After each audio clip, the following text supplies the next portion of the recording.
Broadcasting live from the Business RadioX studios in Phoenix, Arizona, it's time for Phoenix Business Radio, spotlighting the city's best businesses and the people who lead them. Hello and welcome to Phoenix Business Radio, broadcasting live from Phoenix Business RadioX in Max 6 Entrepreneurial Center, right here in Tempe, Arizona, where we help build businesses and connect you with the right people. And I am, as always, very excited, and I never say that and not mean it, about today's conversation with two experts that we are very fortunate to have spending the morning with us. We have Andy Call. He's the Director of School of Accountancy with W.P. Carey School of Business at ASU. Thank you for coming, 2 or 3 miles down the road to see us. It's great to be here. Happy to have you. And Chad Dean, CEO of Integrated Management Resources, LLC. Welcome to the studio. Thank you very much. Happy to be here. We did this a little backwards. We got to meet over coffee thanks to Joe Puz with Project Management Office Hours and the PMO squad. You two had met at an Arizona Technology Council mixer, I think, not too long ago. And Chad's like, I'm thinking about maybe a podcast, right? And Joe's like, I know the team for you. So we got to meet over coffee, and we're already talking about perhaps doing a show, a regular program with you. Absolutely. As the host. So we figured we'd give them the guest experience first. And what an important topic for us to talk about, as Chad has shared with me, around a career in accounting and finance. And so who better to help us than our friends at ASU?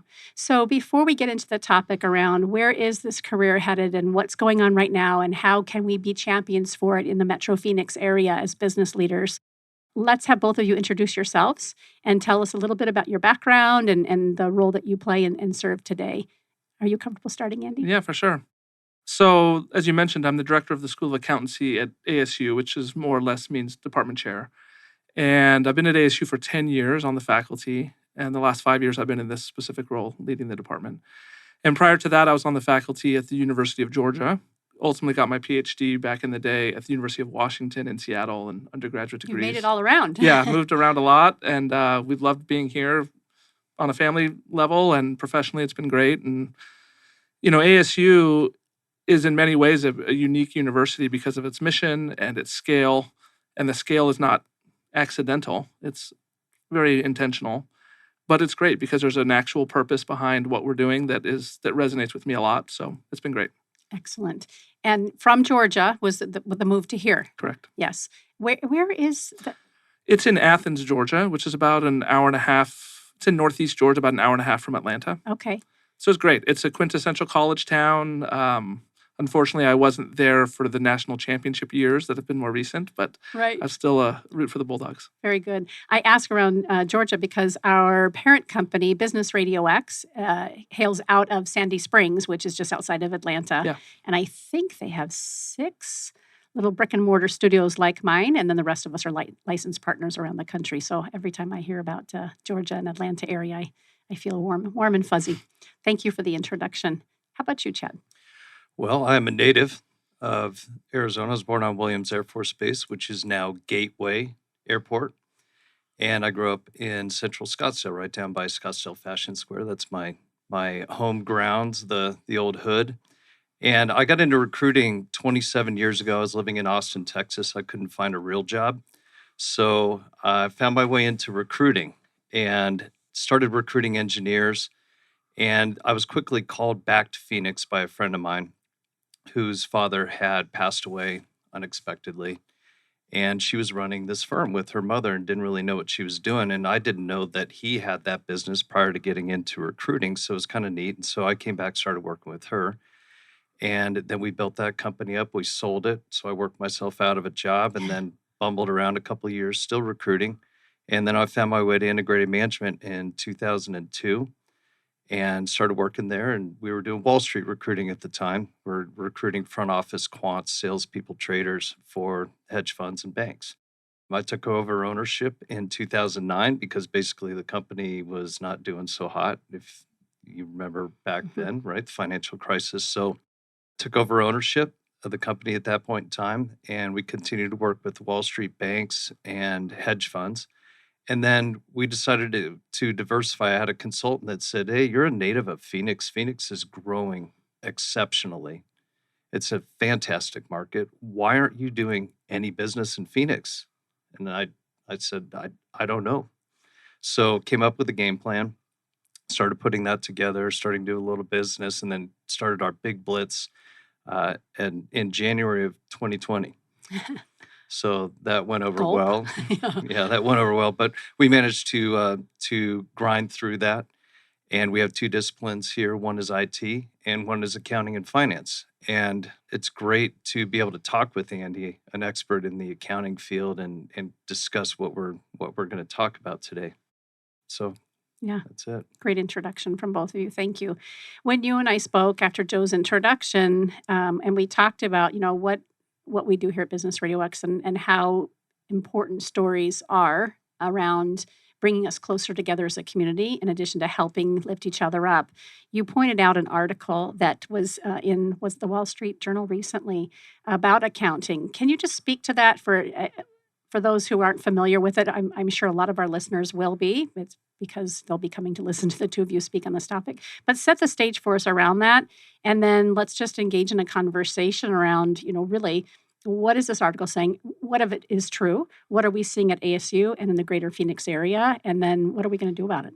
Fantastic. So as I'm talking to leaders in the Valley, there's a tremendous shortage of people at the staff accounting level, at the senior accounting level, and even at the accounting manager level. And I was talking with a leader, and they said, "Hey, have you seen the article from the Wall Street Journal?" And I said, "No, I haven't seen that. Please send it to me." Send it over. The gist of the article is basically that there's been they use the number 17% decline in enrollment over the last couple of years at major universities in the accounting discipline. So I then read that article, and then I was on a call with another leader, and I said, "Hey, have you heard about this article?" And the leader says, "Yeah, read it." Talk to another leader. "Yeah, read it." Talk to another leader. "Yeah, in fact, my uncle sent me that article. He's a retired engineer and sent me that article." And now I'm thinking this thing is spreading far and wide in not only the finance community, but in just elsewhere. So I found that kind of fascinating. But it's true. There's such a huge shortage. I just have a couple of stats. So I ran a quick search this morning before we got on here for staff accountant title, which covers junior, the regular staff title, and the senior staff accountant level. There are 170 openings in the Phoenix area currently. Wow. And if you go to level up accounting manager, 131 openings in the Valley. And every company is concerned about how do they retain accountants? How do we manage the hybrid versus on-site? Because frankly, accountants and finance tend to go into the office more than an IT or maybe marketing or something like that. So they're all trying to balance, figure out how we retain our staff. How do we keep them happy? That was the premise of everything, what really sparked this idea for this particular podcast. I'm anxious, Andy, to hear what you have to say. It's absolutely an issue, and we see it on campus, and we interact very closely with the firms all in the Valley, and we talk with them, and they're seeing it as well. It's not even that new, sadly. It's been a few years that this has been a real trend in enrollments. I'll touch on enrollments a little bit more in a minute, but in general, it's, I think, a pretty unique dynamic right now because accounting enrollments at the university level across the country are down double digits, and it's been several years. But at the same time, the demand for them is through the roof, and it arguably has never been higher. So it seems like it's solvable, but there are some real barriers in the way. So just to give a little bit of context on our campus, the W.P. Carey School of Business is the largest business school in the country. We have total enrolled students in excess of 19,000 at any point in time right now. That includes undergraduates, graduates across any degree program, online students, etc. And even in that context where the business school is large and has been growing every year, our accounting enrollments have been on the decline. So even in that little microcosm of a growing business school, accounting has been shrinking. And that's been something that we've been working hard to try to address. And I should say, I think we've stopped the bleeding and are on the slight uptick, but it's been a challenge. We can talk about the reasons why that is. I think that's important. I was just going to ask that. And I feel like you and I, in an email exchange amongst the three of us as we prepared for today's segment, I think you had said part of it's messaging. Am I right in thinking that that's what you had shared? Yes. I don't know what that means. So if you could spend some time on that. Is it just that accounting and finance isn't sexy enough for people anymore? That's a large part of it. Now, with messaging, I don't want to say that that's the only reason. Sure. I don't want to say, oh, if only students understood the right message, then there'd be no problem. That's because it's more complex than that. Yeah. But yeah, the messaging issue is partly that, again, these are 19, 20-year-old students largely when they're choosing a major. What they understand about accounting isn't always an accurate representation of what their actual career would look like. Because when they think about accounting, I think what they're often thinking about would be better described as bookkeeping, which admittedly I wouldn't want to do either necessarily as a career, and doesn't sound very attractive. And sometimes I joke and say, oh, if only we could tell them that, no, it's actually audit and tax. That's probably not even a better story even then. But it's even more broad than that. It's not just audit and tax, although a lot of people obviously start their careers there. Accounting is such a great place, and maybe I'm drinking the Kool-Aid, I'm an accounting professor, but accounting is such a great place to start your career in business, even if you have no plans to be an accountant. Mm-hmm. And there's so many examples of that, of effective leaders who've gone through the accounting or finance path, and they're not day-to-day accountants. So I think there's that kind of broader perspective of how you can leverage an accounting degree for your good. I would even argue if you want to go into marketing, but have some accounting and understand margins and understand all these, financial trade-offs that are involved in the marketing decisions, and you'll be effective there. Obviously, you need some marketing training too. But messaging also, I think there's also a generational issue. Because I think young people today want different things out of their career than was the case 25 years ago when I was in college. They want purpose, and there's nothing wrong with that. That's actually maybe quite good, but I think sometimes it's harder to see that in accounting, even though it's there. But they want to be part of something that matters beyond just collecting a paycheck and climbing a corporate ladder, which is totally fair. But accounting, again, I would argue can help you get there, but that's hard to convey. So that's mainly what I mean when I say there's a messaging issue. But I think the problems go beyond messaging, but messaging is a real challenge. I want to ask you a question. Yeah. Let's flash back to you. What was the inspiration for you to even go after an accounting degree? And did you have that choice prior to doing your undergraduate classes? And I mean, was that I want to be an accountant from age 8? Where did that stem from? Not from age 8, I'm happy to say. So I did my undergraduate degree and master's degrees in accounting at BYU in Provo, Utah. And at the time, and this is almost maybe a good microcosm of the broader issue, at the time when you were in the business school there as an undergraduate student, accounting, of all the majors, that was the place to be. It was, oh, you're an accounting major. Kudos to you. And in fairness, they have always had and still have a great accounting program. But I don't think, and I still have some, contacts there in the business school there. It's still obviously a great program, but in terms of cachet, among the undergrads, accounting doesn't have the disproportionate gravitas among students that it did then. And I think I'm not commenting on BYU specifically. I think that's true in general. So I chose accounting partly because I liked it.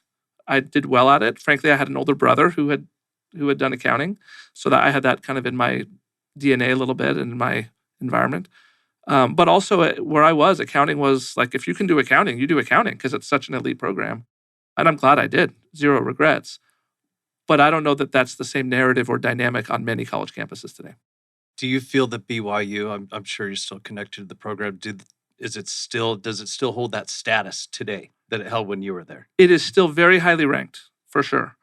Among undergrads, and I know some people who recruit there, and there are other programs who I think so it's not that accounting has gotten worse. I think other programs have caught up in terms of reputation and stature and even initial placements. You can do well from lots of other degrees, whereas historically accounting was it was the place. So I think it begs the question that I'm asking just as an outsider listening in. Where are we at with rate of pay and salary for these types of positions? Is that part of the challenge as well? I'll answer that. And I pulled up an article from accounting.com. I don't know if they're a big expert Sounds in the important. space, but it does say that if you're an accountant, you make double the median wage of all occupations nationwide. And also notes there's above average growth projections for accounting jobs, 10% between 2016 and 2026, with 1.5 million employment in 2026 in accounting. I don't feel that it's really a pay situation, frankly, because when you get up into the upper levels of accounting, you're getting paid well. Yeah. One of the issues is the big four, and it's around hours worked, frankly. So when you talk to somebody in the big four and they've spent 3 or 4 years in the big four doing audit or tax or something like that. Can you define Big Four for those of us who are clueless? Sure. So those are the big consulting firms. Okay. If I'm allowed to mention names, Deloitte and Touche. Everybody's heard of that, Okay. right? So KPMG. So the 3 or 4 year individuals in there, they're making maybe 70 to 75,000. Been in the business for 3 or 4 years, but they're pulling 70 to 80 hour weeks. And that is a big problem for the accounting profession because they recruit heavily out of the universities and they are pulling from the top programs. But when you're hearing that, wow, I got to work 78 hours a week, and now there's this big work-life balance thing that's happened with COVID, right? So that's only in the last 3 years. You're saying that there's been an enrollment problem for longer than that. Now you throw the work-life balance in there. And so I believe it's not so much a pay, but I think that is part of the Big Four's problem is how many hours they're working, and they're trying to address that. They know it's a problem. Right? Yes, they're absolutely trying to make sure that employees have a good experience there. And some of the Big Four are even ranked as by Fortune as being one of the best places to work because they're really leaning into that. It's interesting to hear your perspective because I agree 100% that there's that barrier that some students think about when they think about going to Big Four. What is that? Or not Big Four. I don't want to pick on Big Four. Public accounting, and think about what that means in terms of work-life balance. The pay issue has come up regularly over the years on campus, not necessarily from students, but from faculty. When we've talked with firms about some of the enrollment trends we're seeing, accounting tends to be countercyclical. Demand for accounting, I should say, tends to be countercyclical because it's just more stable. That audits need to happen in good economies and in bad economies. Tax work needs to be done regardless. Consulting work is a little bit more, would vary more. But so for many years, we've been in a relatively strong economy. And some of these other degree programs, for example, finance, that their students are getting investment banking opportunities that are paying much more than public accounting is. And that gets students' attention. And no one's rooting for the economy to sour, but historically when that happens, some of those high-paying jobs in fintech or in technology spaces dry up, whereas accounting stays pretty stable. So that's the blessing and the curse of the stability of the accountants. It can be a little countercyclical.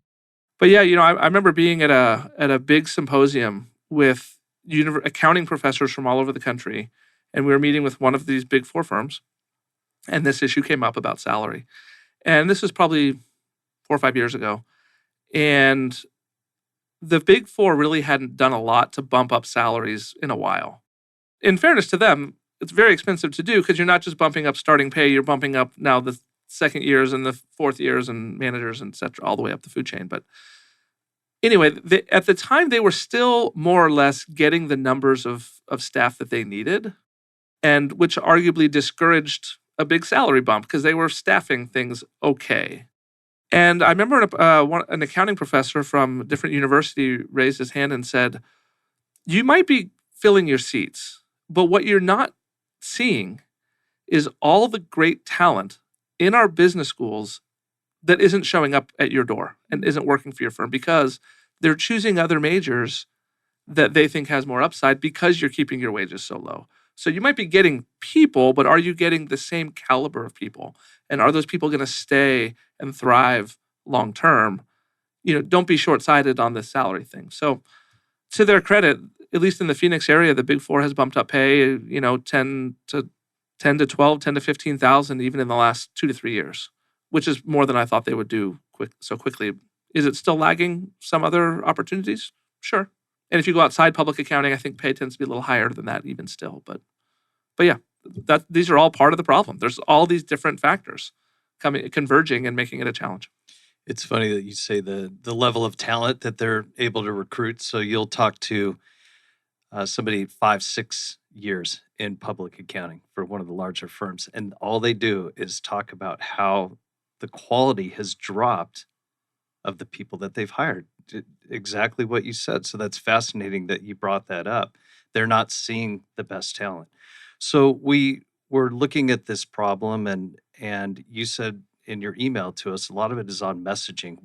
Tell me what that means, and how far down does messaging go and into the grade schools? How do we I was just going to ask that same question. As a former assistant principal for an elementary school in Carey, I was thinking through that. And we've had these conversations around STEM education and helping kids build up through, career readiness. Great question. Does it go back to that? And I think the other piece for us, from a very general layperson's perspective, which is my role here, is accountant, I feel like a dumb question, but I think it needs to be asked. Is accounting a necessary component and department within organizations? The answer to me, I think, is yes, of course. So there we go, Pandora's box. Yeah, so I would love to do more at the high schools. The challenge is just logistics, because if you get access to one high school, that's, several hundred students a year, depending on the school. But many of those aren't going to go on to a 4-year university regardless, or to college anyway. And of those that do, many aren't at all interested in business, let alone accounting. They're just not interested in business. They're going to go into liberal arts or something else, which is great. So it becomes, how many potential accountants are you even really talking to? And is that the best way to, leverage our resources, the limited resources we have to do this? And we'd love to get there, and I think we will, but I'll tell you 2 places where we are focusing our messaging. One is at the community college level. At that point, they've already moved on to higher education. And if we're in the right classes, those are business classes. So they've already self-identified as being interested in business broadly, even if that's not accounting. So we're working really hard with our advisory board, which has, 15 to 20 of the firms locally with leadership from them. We work together closely with them to reach the community colleges. I mean, we're very lucky here. We have the Maricopa Community College system is great. There's 10 different campuses, all within 25 minutes of our campus-ish. We're obviously a primary destination for a lot of those students. So that's been great. The other place we're really being intentional about is on our own campus, when business students who are already part of the W.P. Carey School of Business, they have to take an introductory financial accounting course. This is typically done in their sophomore year. And, given our scale, we're teaching 5,000 students a year in that course. But those students are sophomores. Yeah, they have a declared major, but they've made no real investments down that path or any one path. So we really want them to have a good experience in that class. A lot of universities will put their very, very best teachers and faculty in master's programs and other places that are smaller audience. We've got great faculty there as well, but we've been very intentional to put the right people in those positions to help the students have a good experience. Rigorous, yes, I'm not saying easy, but to help the students understand what accounting is and what it isn't. And while we're there, we do some pretty intentional, direct, overt messaging.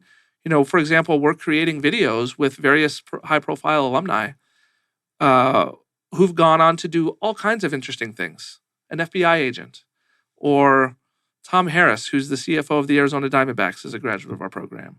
And we've gone and done videos at Chase Field, where he's been very gracious and to help students see, accounting doesn't lead to sitting in a dark closet with a spreadsheet.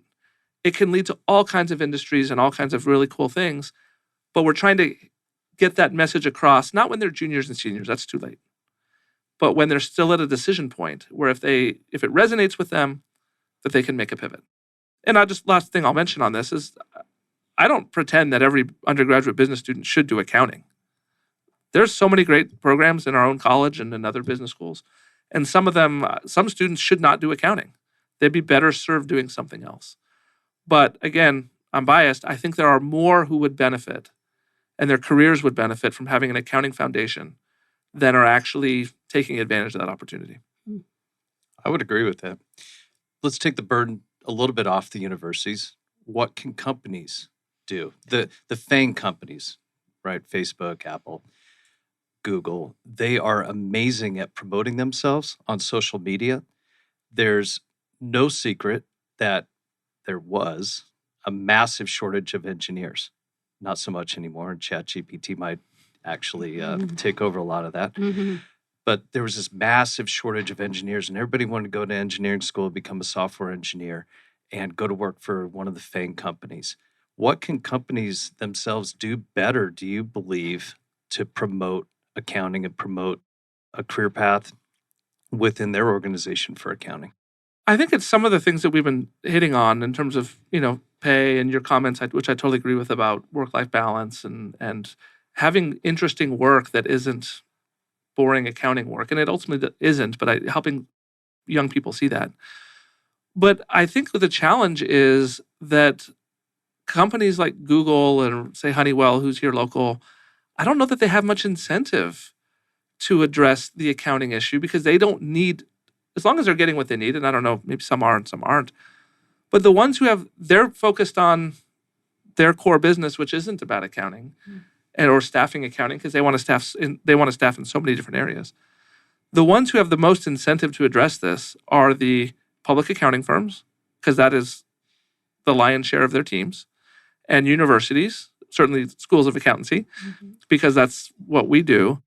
So frankly, we've had a hard time engaging non-public accounting. We have several on our advisory board that are awesome, some banks and some others that do executive compensation consulting and really interesting stuff here locally.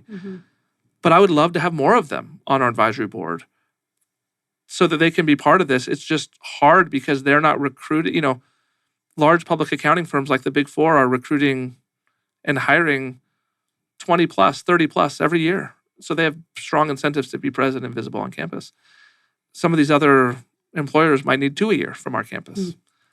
So we're wanting to engage them more, but it's a challenge because the incentives are not as strong for them as they are for us. I'd like to put a little plug in for public accounting. When you come out with 3 or 4 years of audit experience or tax experience, you jump the level in accounting through the roof and quickly move into a controller role.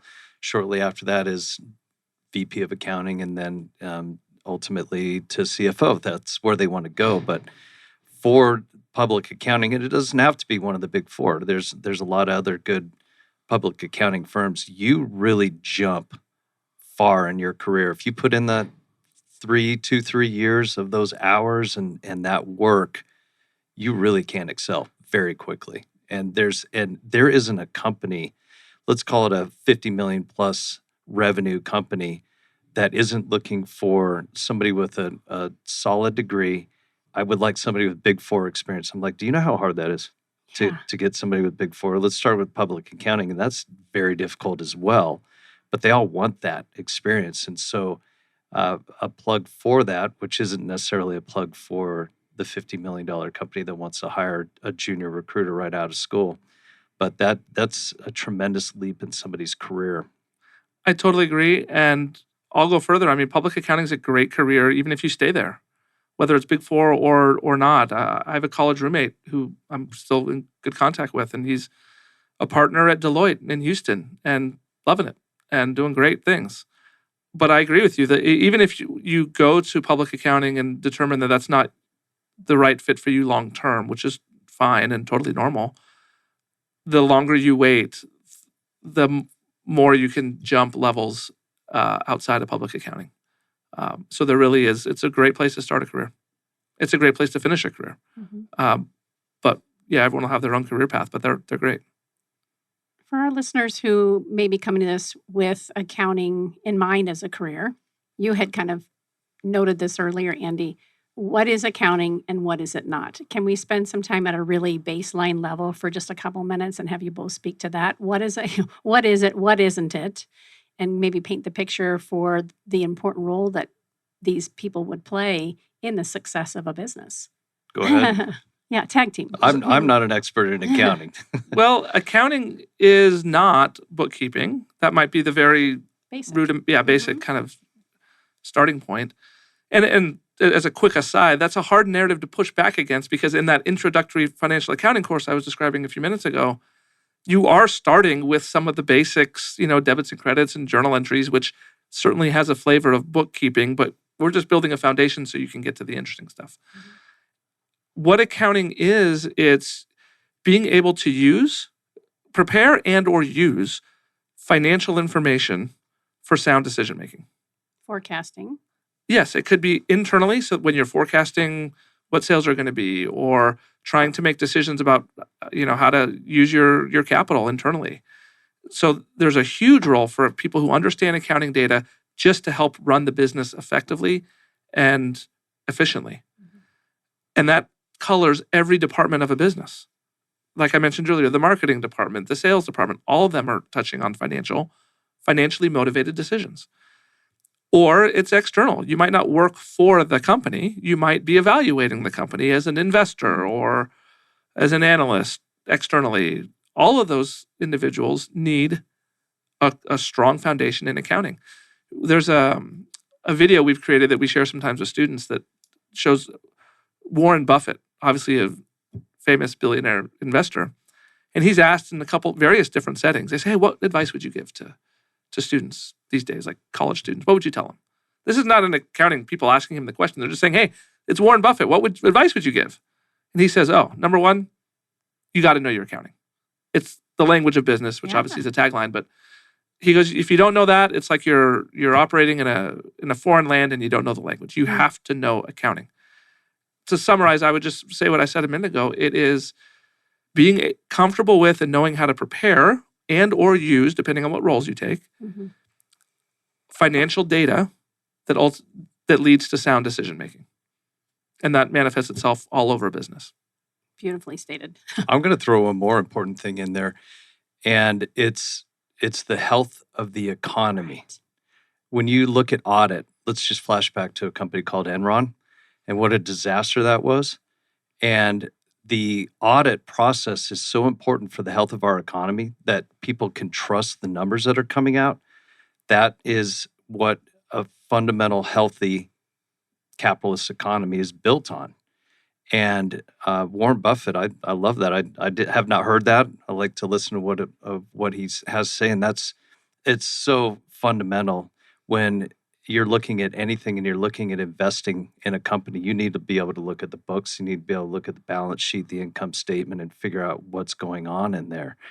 So the audit side of things is so very important. And then you also touched on it that the accounts get to work with sales, with HR, with all different parts of the company. So they have like this view of the company that if you're in sales, you don't have that. If you're in supply chain, you don't necessarily have that view. They have an entire view of the organization. I think part of the other shortage problem is a lot of people that come in with an accounting degree move in onto the finance side, or they move into operations. And so these other functions within the organization pull a lot of people from accounting because of their knowledge of the business. And so if you're thinking about going into accounting, you realize that you're getting a really good view of the organization and how important that role is. And so if we could make it sexy again and make it better than, it's going to be really hard for ChatGPT to go in and look at the subledgers and figure out where something's going wrong. Whereas that's what accountants do. They go in and make sure that everything's correct. Yeah, I'm glad you made that comment about auditing, because you're exactly right. This is kind of at the societal level, the value of accounting. But without an audit, investors wouldn't invest, banks wouldn't lend, the flow of capital would grind to a halt, and so would the economy right with it. And I don't think that's really an overstatement. Now, that doesn't mean that every individual needs to say, oh, that's how I'm going to spend my time or my career. But when we're talking about younger people often wanting to be involved in something that matters, accounting matters. It matters to society. It's not just some sideshow. You mentioned ChatGPT. A colleague of mine mentioned recently, I think there was some article about this, that ChatGPT recently took and failed the CPA exam. So we were happy to see that. That's amazing, because everything else I've heard from ChatGPT, it's passing with flying colors, I'm almost sure it will absurdly. improve. Yes, right? We can leave it to that.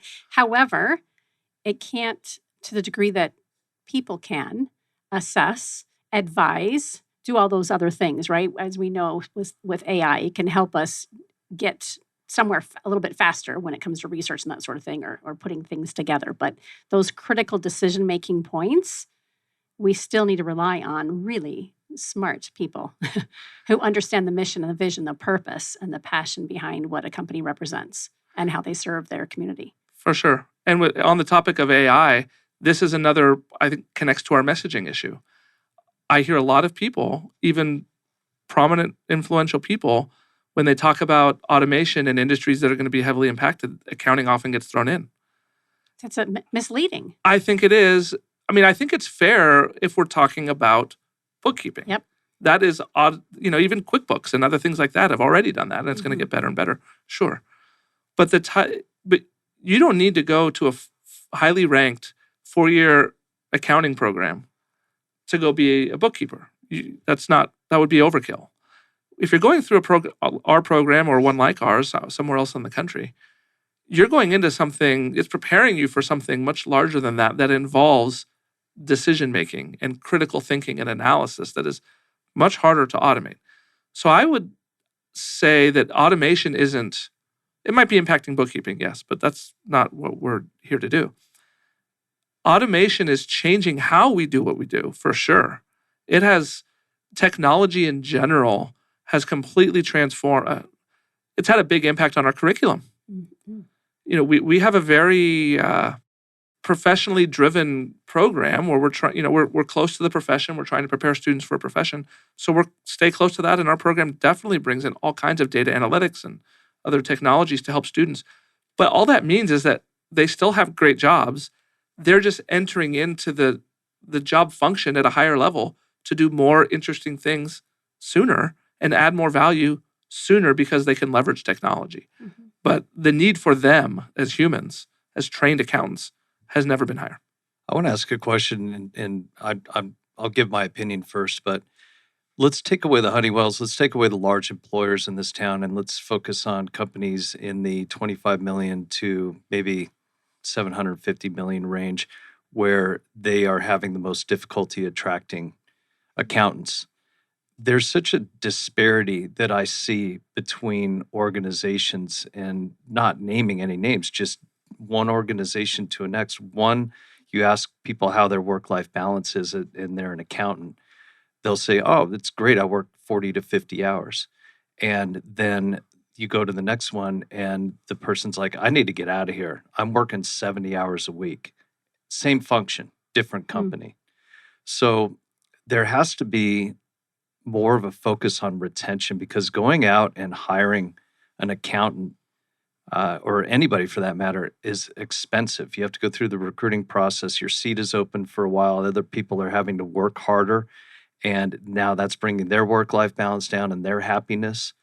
And so the cost of filling these seats is tremendous.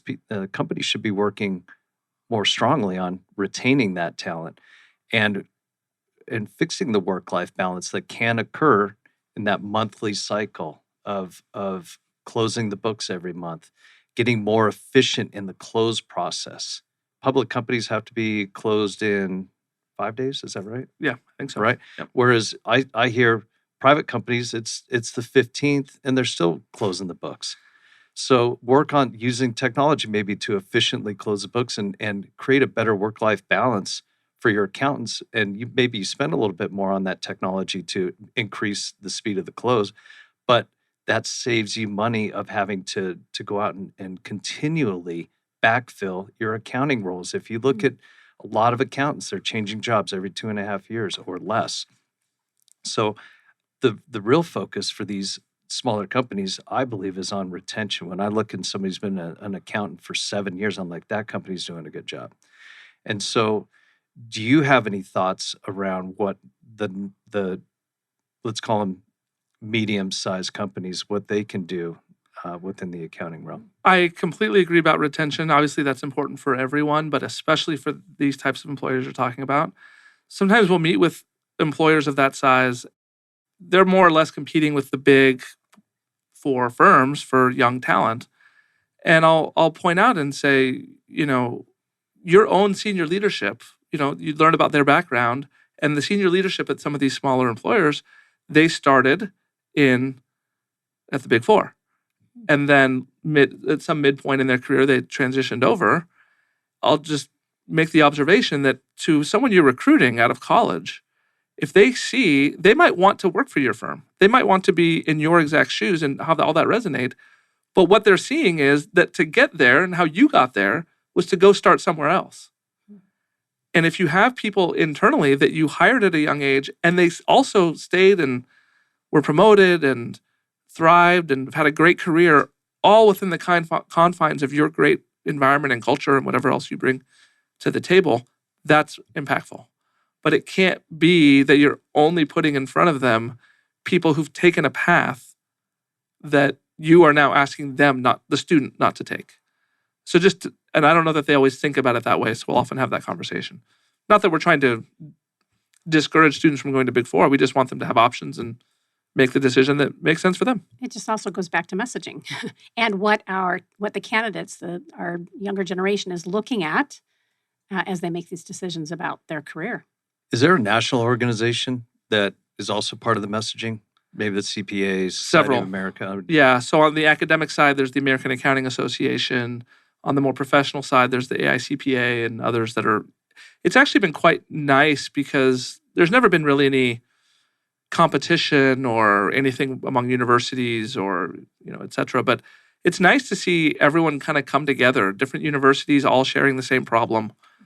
The professional side has the same problem and working together to try to help. We have a member of our own faculty who works very closely with a group of, I think, 3 or 4 or 5 faculty from around the country, but with EY to help with messaging and other things of that nature. And it's nice to see everyone come together and rally around a common problem that we have a shared interest in helping address.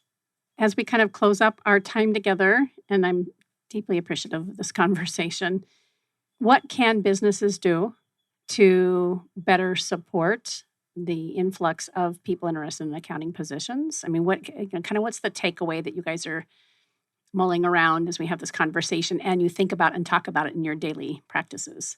I like the messaging. I like the changing of the promoting within. So important, right? People, when they're looking at a company and evaluating, if they see people that have progressed, that's going to be a much more attractive organization. So the management, starting from the officer level down, needs to be aware of that. Not just the CFO, the CEO, COO needs to be aware of the perception that's in the accounting department.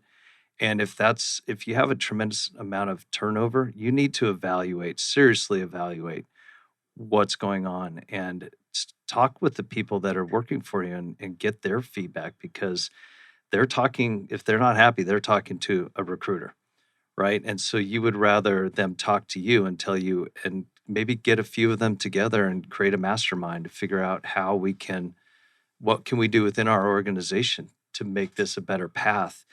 Companies need to look in the mirror when they're having a tremendous amount of turnover and figure out what's the source of that problem.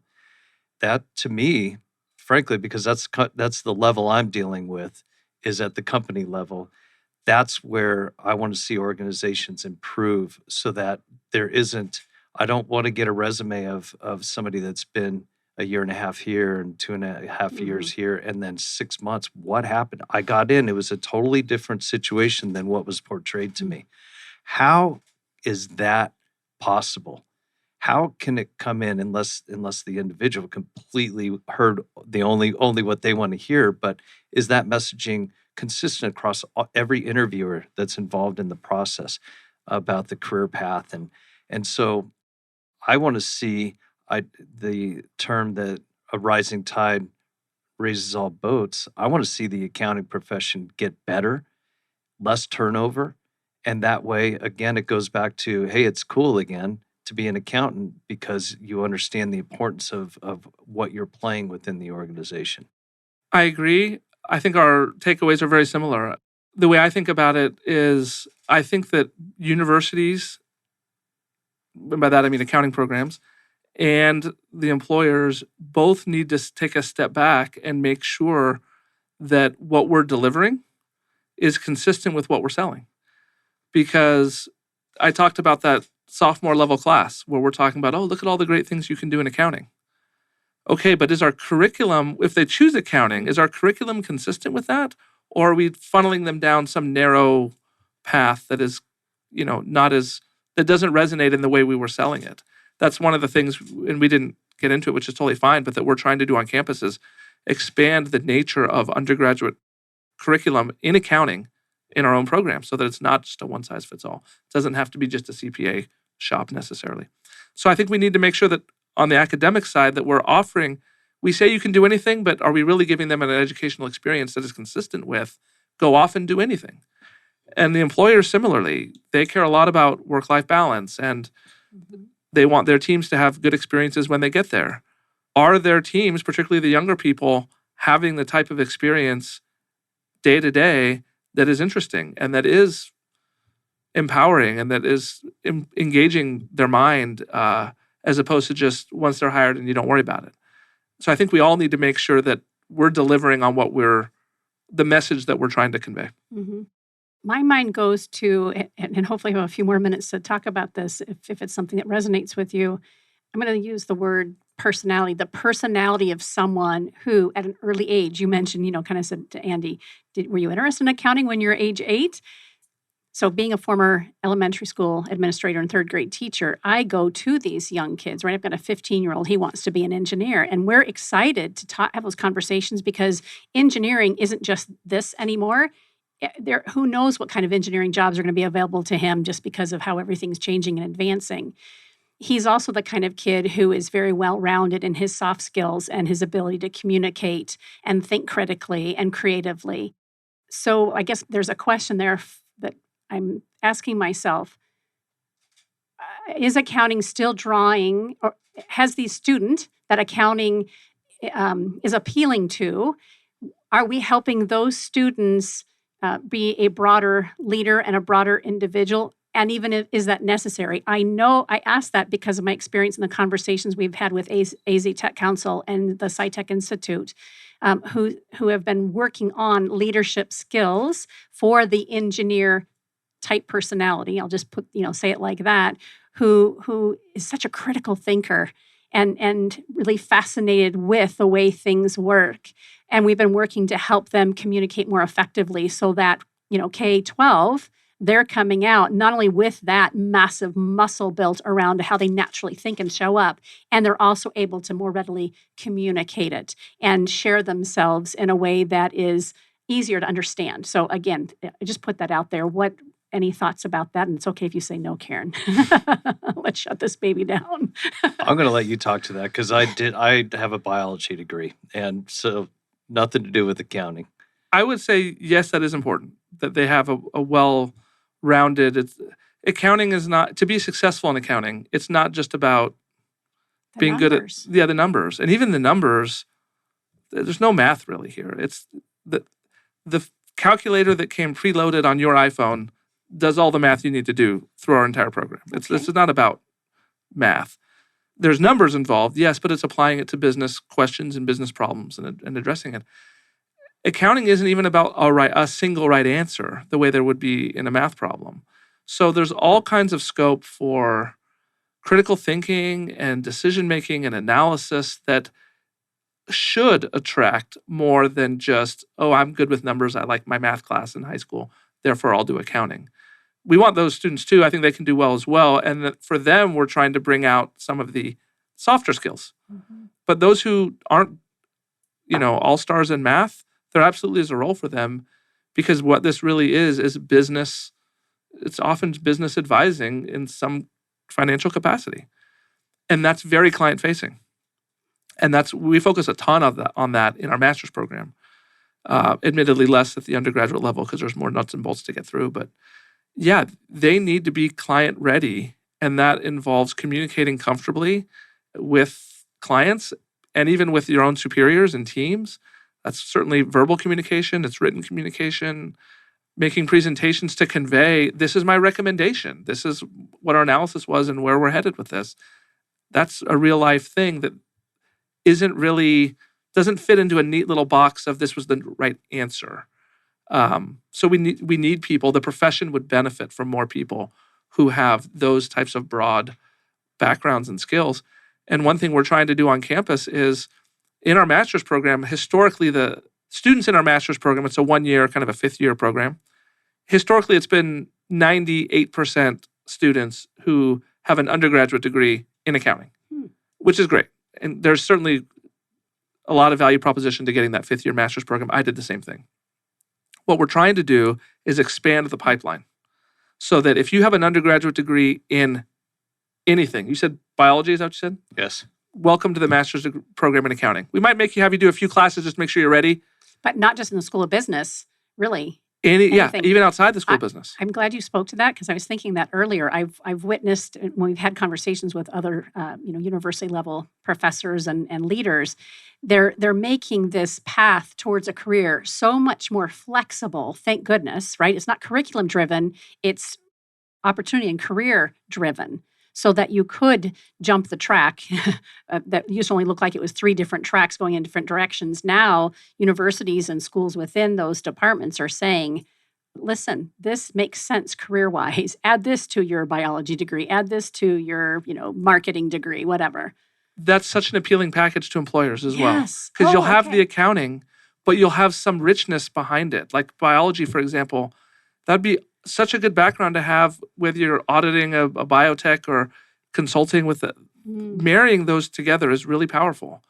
So this last year, just graduated a week ago, we had about 95 master's students in our graduate programs. And of those 95, 11 came from non-accounting undergraduate programs, which has been great. And you talk to the faculty who taught those classes and they'd say, oh, those non-accounting undergrads, I know who they are. And they're disproportionately killing it in the classroom. They're motivated. They're well prepared. They're doing awesome. And they add so much to the classroom. They love having them there. And the firms and employers gobble them up. It's a really powerful thing to marry, even if it's within the business school, finance and accounting, supply chain and accounting. It's a really attractive way to start your career. I'm going to throw one last plug in for the accounting. When somebody graduates from one of the major universities and their degree is business administration, a lot of those people just go straight into a sales role. It's just right? general. It's so general. Whereas if they were to throw accounting on there, now my degree's in accounting, doesn't mean you're stuck in accounting. You don't have to go and be an accountant, but you can go into an accounting and quickly leapfrog where you would have been from an income standpoint rather than coming out with just a general business administration. Now, I don't want to get a call from the head of business administration at ASU, but that's a recommendation that I have for individuals that want to get a head start in their career and come out and have a different perspective of an organization rather than just going into sales. It sounds so much more credible coming from him than from me. I like that. I don't know about that. Well, I have a vested interest, but I Yes. 100% agree. And the one last thing I'll say on this topic is what a lot of young people want to get involved in is entrepreneurship. Yeah, absolutely. Which is great. I love entrepreneurship as well. And Often we think that the entrepreneur is the idea person only. But entrepreneurship involves the entire team. And one of the very first things that they will look to add to that team is accounting/finance know-how, because you cannot scale, you cannot make good decisions about how to get there without that type of training and thinking. And that's an exciting environment to be in if you want to be in entrepreneurship. It's not about being the person on Shark Tank who says, this is how I came up with my idea. It's about being part of the early effort to bring something to life, and accountants are always there. They have to be there. And playing off the Shark Tank comment, the questions they're asking, listen to the questions that they're asking. They're always about the bottom line. the projection, Yep. the forecasting, the costs per unit, all that. Yeah. An engineer can't answer that. No, nor can the free spirit entrepreneur who's got this wild, idea that they can see and visualize that's going to be a massive game changer. They've got to be able, again, to articulate it through the numbers and through the effectiveness of sales. Yeah, really appreciate both of your time this morning. I know you're extraordinarily busy. I hope we'll get to see more of you. I hope so too. And then we'll bring Andy back. I'm close by. Fantastic.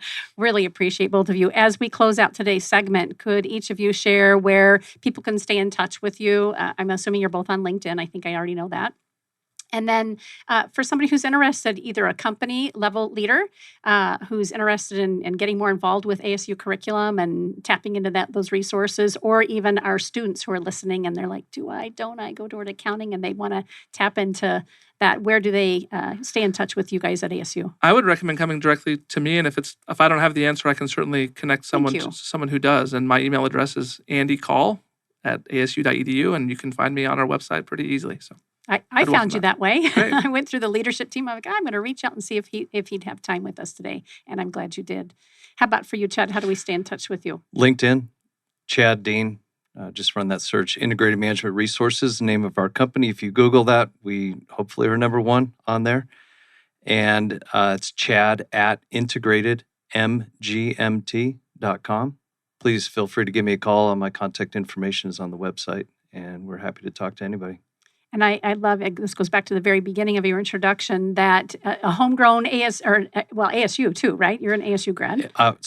Biology, and then I went and I knew I wanted to be in business, and so I went and got an MBA from ASU, yes. And homegrown. And so thank you for coming back and saying it's important to me as an individual and as a professional to support success in our business community as it relates to recruiting. And that really was the impetus of today's conversation. So I thank you for that, because you've been so successful in other states, New York in particular, I think, right? New York, Illinois, Yeah. California. Yeah, well, we're even happy to abroad, have you. So Good. Well, thank you. I Yes. appreciate being here. Yeah. This has been fun. Thank you. Thank you. You've been listening to Phoenix Business Radio, broadcasting live from Max 6 Entrepreneurial Center right here in Tempe, Arizona.